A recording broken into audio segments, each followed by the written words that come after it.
Good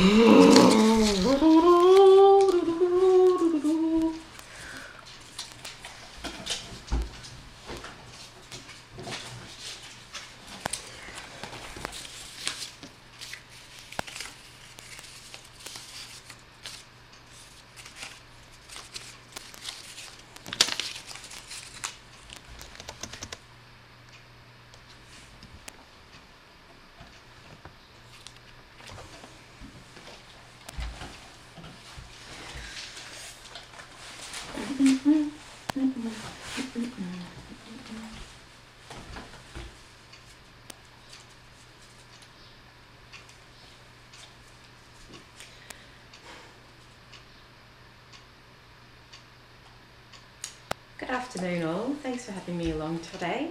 My name's Karina Joy, I'm currently a student at Monash University undertaking Graduate Diploma of Psychology, and today I'd like to talk to you about the use of taste aversion therapy for the treatment of alcoholism to produce a behavioural change. So in particular today I'd like to focus on a study undertaken in 1979 by Baker and Cannon. The study was published in the Behaviour Research and Therapy Journal and was titled Taste Aversion Therapy with Alcoholics, Techniques and Evidence of a Conditioned Response. Now, this study is important in the field of the use of taste aversion therapy to treat alcoholism, as it really provides an experimental basis for the use of taste aversion therapy. Previously there was a lot of anecdotal evidence suggesting that this was a effective therapy to use. However, there hadn't been many experiments undertaken in this field. So the rationale really for undertaking this study was that, as I said before, there was that anecdotal evidence that it was effective, but also other treatments such as the use of electric shock therapy was proving to be ineffective. So Baker and Cannon set out to look at whether the use of a chemical emetic, I guess, to elicit a conditioned response would be effective.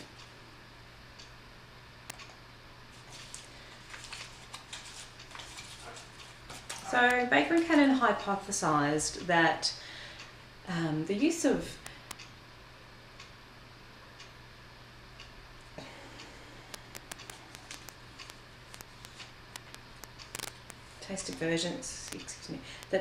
taste aversion therapy could be used to elicit a biophysical conditioned response.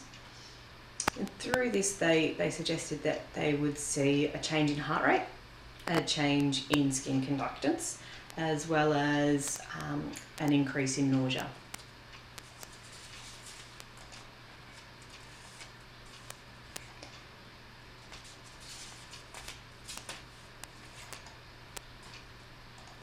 Two participants volunteered for this study.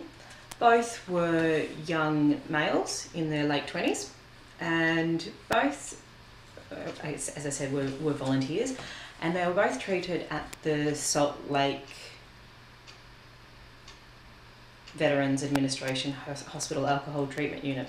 One of them was an inpatient at the facility and had a history of drinking for 13 years, which had really become concerning in the last 3 to 5 years. The other gentleman had been drinking heavily for a period of 5 years. Both of these participants had a history of difficulty with the law that was really associated with their alcoholism. Two experiments were undertaken, one for each participant, and both of these experiments utilised drugs including ipecac, pilocarpine nitrate, ephedrine sulfate, and emmetine hydrochloride as an infusion injection, associated those with tasting or imbibing alcohol of different varieties, so beer, bourbon, wines.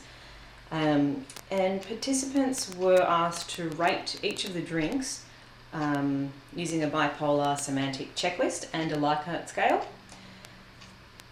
They were also monitored prior to the taste aversion therapy and post the therapy for their heart rate, their skin conductance, as well as whether they were nauseous or not. And the conditioning treatments were provided both as inpatients over a period of time, as well as being followed up at regular intervals as outpatients.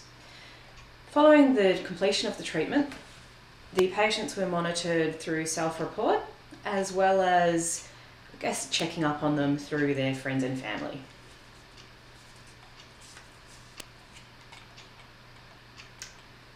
The study compared mean heart rate as well as mean skin conductance prior to and post treatment for each of the intervals of treatment to observe whether there was a conditioned response, so a change in those, the heart rate or the skin conductance.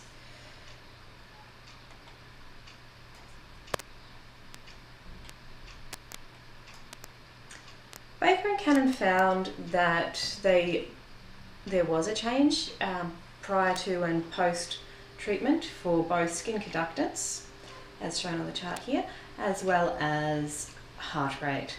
So if you have a look at the dots for each of them and that little dotted line down the middle, so to the left of the dotted line is the pre-treatment and to the right is the post-treatment. So you can see that particularly with heart rate response, there is an elevation following the treatment.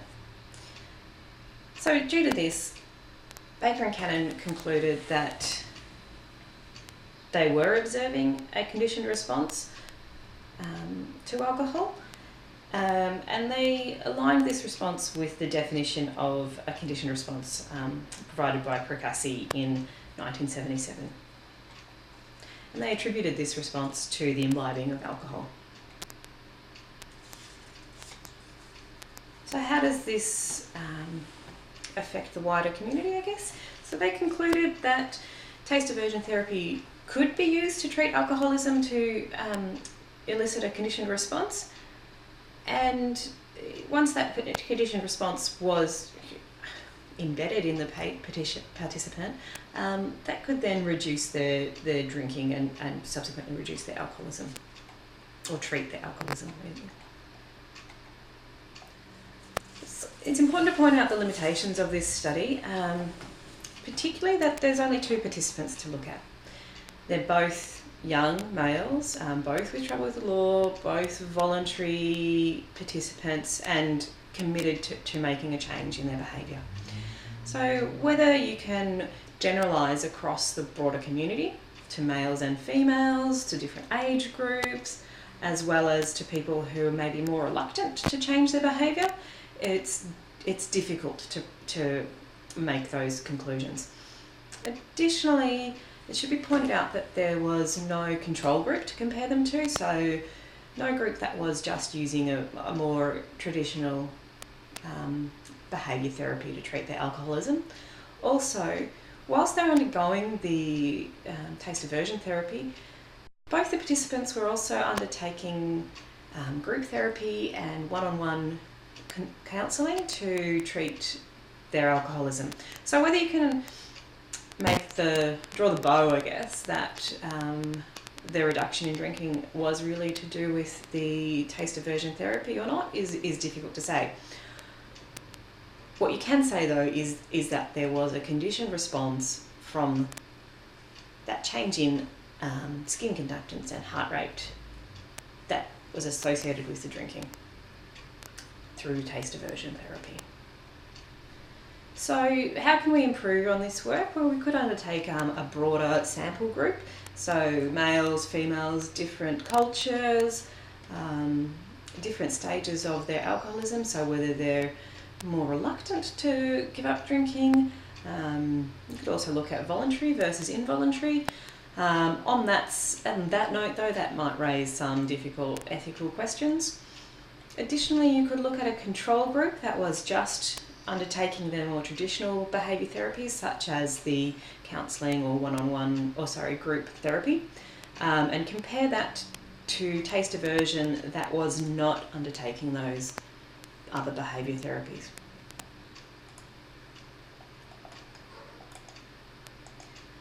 So if you would like to actually read the paper, it is available through the Monash Library website, and the details of it are on the screen there. It was published in 1979, issue number 17 of Behaviour Research and Therapy. Thank you for your time today.